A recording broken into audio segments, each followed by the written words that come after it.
we're pouring water into a bathtub that has a giant hole ripped in the bottom. Hey, how's it hanging, everybody? I got a quick video for you today. Andrew Yang is about to explode in popularity. I know this for a fact, and I'm getting ready to just break it down for you guys. But I have also been gotten wind of the Fox and Friends interview with Andrew Yang. I'm looking into that to kind of break that down like we did with the Chris Hayes interview. So bear with me on that until I can get that uploaded or find it some way, somehow. But Andrew Yang, so he's already said that he's pulling above 2% in the polls. I think it's a little bit more if I'm not mistaken. Especially as much popularity it was at 2% before he was on Joe Rogan.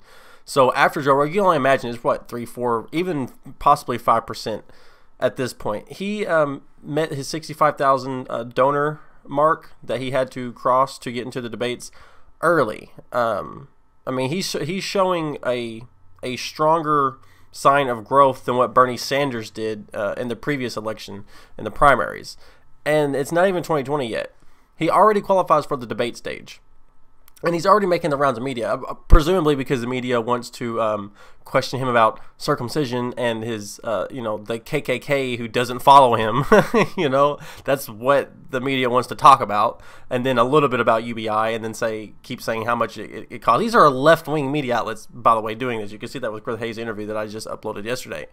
That's what they're bringing him on because they obviously want Joe Biden or someone more establishment to take the nominee over Donald Trump, but they're going to lose against Donald Trump just because they don't have clear policies, they don't have clear bases. Andrew Yang does, and he will look at you right in the face and explain to you why what he feels is right and give you facts and reason and logic to back it up.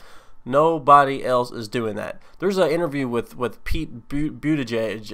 I'm not even going to say his last name, but the Pete guy who's running, and they literally asked him, "So what's your policy?" He goes, "Well, we'll figure that out when we get in there." Like, you don't have a platform to run on, dude, and you're trying to become president? That's establishment. No, that's establishment.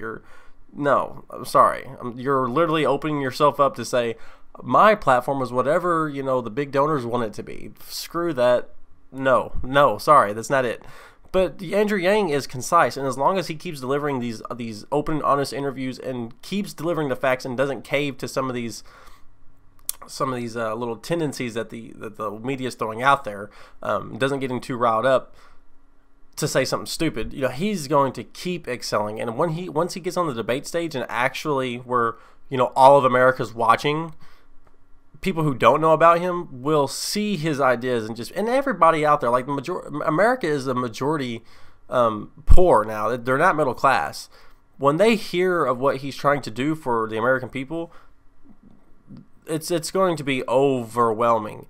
You thought the Bernie Sanders was resounding in the last election. This guy's going a step further, and in fact is bringing conservatives, libertarians, people from all over the spectrum together.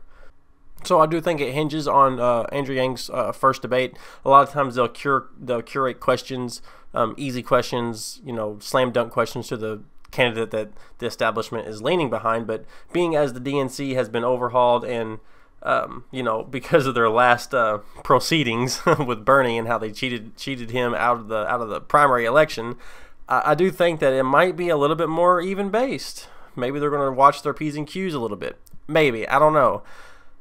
But if the first debate goes as planned, Andrew Yang will hit 1,000 slam dunks. Every single question that he comes for, he has his talking points, and his talking points are correct based on facts. Nobody else can say that. So, mark my words. Within this next month or two, maybe 3, Andrew Yang is getting ready to explode in popularity before the debates. There could be a good chance, guys. Anyways, that's all I got for you guys. I just wanted to get out on here, rant and rave a little bit. I'm working on some better content, so stick with me. And, here's today's upload. So I appreciate you guys, and I'll see you guys in the next one. So universal basic income. My initial knee-jerk reaction was, get the fuck out of here. I'm immensely grateful to everyone who's gotten this campaign to this point, and you haven't seen nothing yet. I mean, we're going to go very, very far together.